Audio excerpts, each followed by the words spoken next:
Hi ಮಕ್ಕಳೇ, ಎಲ್ಲರಿಗೂ welcome to cherry TV. ಇವತ್ತಿನ ನಮ್ಮ ಕತೆ ಜಂಬದ ಗುಲಾಬಿ.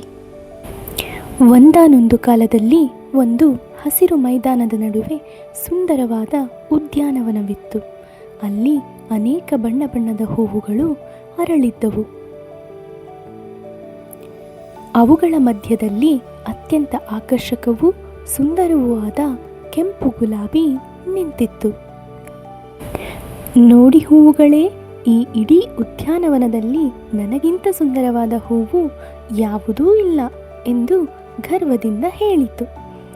ಬಾಕಿ ಹೂವುಗಳು ನಗುವಂತಾದರೂ ಸಹ ಗುಲಾಬಿಯ ಜಂಬವನ್ನು ನೋಡಿ ಬೇಸರಪಟ್ಟವು.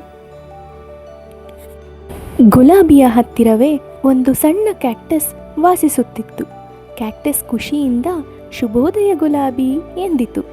ಗುಲಾಬಿ ಮುಖವನ್ನು ಮಿಡುಚುತ್ತಾ, ಓಯ್, ನನ್ನ ಹತ್ತಿರ ಮಾತನಾಡಬೇಡ, ನೀನು ಮುಳ್ಳುಗಳಿರುವ ನೋಡಲು ಅಂದವಿಲ್ಲದ ಗಿಡ ಎಂದಿತು. ಕ್ಯಾಕ್ಟಸ್ ತಲೆ ತಗ್ಗಿಸಿಕೊಂಡು ದುಃಖದಿಂದ ಮೌನವಾಯಿತು. ಒಂದು ದಿನ ತುಂಬಾ ಬಿಸಿಲಿನ ಕಿರಣಗಳಿಂದ ಮಣ್ಣು ಒಣಗಿ ಇಡೀ ಉದ್ಯಾನವನವೇ ಒಣಗಿ ಹೋಯಿತು. ಗುಲಾಬಿ ತುಂಬಾ ಸುಸ್ತಾಗಿ, ಅಯ್ಯೋ, ನನ್ನ ಹೂವಿನ ದಳಗಳು ಒಣಗುತ್ತಿವೆ, ನನಗೆ ನೀರು ಬೇಕು ಎಂದಿತು. ಗುಲಾಬಿ ನಿಧಾನವಾಗಿ ಒಣಗಲು ಆರಂಭಿಸಿತು. ಕ್ಯಾಕ್ಟಸ್ ಚಿಂತೆಯಿಂದ, ಗುಲಾಬಿ, ನಿನಗೆ ನನ್ನ ಸಹಾಯ ಬೇಕೇ ಎಂದಿತು. ಗುಲಾಬಿ ಸುಸ್ತಿನಿಂದ, ನೀನು ನನಗೆ ಹೇಗೆ ಸಹಾಯ ಮಾಡಬಲ್ಲೆ ಎಂದಿತು. ನೋಡಿ ಮಕ್ಕಳೇ, ಇಲ್ಲಿ ಕ್ಯಾಕ್ಟಸ್ ತನ್ನೊಳಗೆ ಸಾಕಷ್ಟು ನೀರನ್ನು ಸಂಗ್ರಹಿಸಿಕೊಳ್ಳುತ್ತಾನೆ ಎಂಬುದು ಗುಲಾಬಿಗೆ ತಿಳಿದಿರಲಿಲ್ಲ.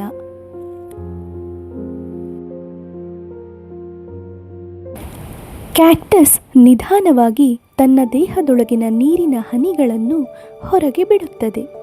ಒಂದು ಹನಿ, ಮತ್ತೊಂದು ಹನಿ, ಹನಿಗಳು ಗುಲಾಬಿಯ ಬೇರುಗಳ ಮೇಲೆ ಬಿದ್ದು ಹೂಗಿಡಕ್ಕೆ ತಂಪನ್ನು ಕೊಡುತ್ತದೆ.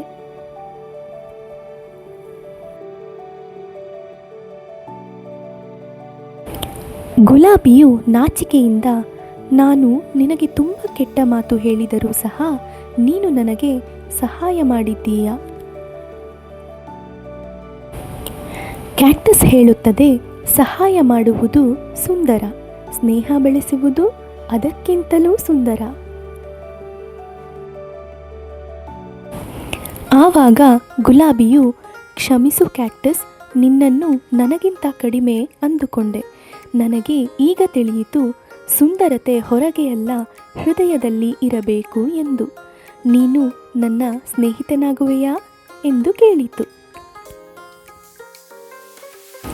ಕ್ಯಾಕ್ಟಸ್ ಸಂತೋಷದಿಂದ, ನಾನು ಈಗಾಗಲೇ ನಿನ್ನ ಸ್ನೇಹಿತನಾಗಿರುವೆ ಗುಲಾಬಿ ಎಂದಿತ್ತು. ಈ ಕಥೆಯ ನೀತಿ, ಸೌಂದರ್ಯ ಅನ್ನುವುದು ಮುಖದಲ್ಲಿದ್ದರೆ ಸಾಲದು, ಮನಸ್ಸಿನಲ್ಲಿಯೂ ಇರಬೇಕು.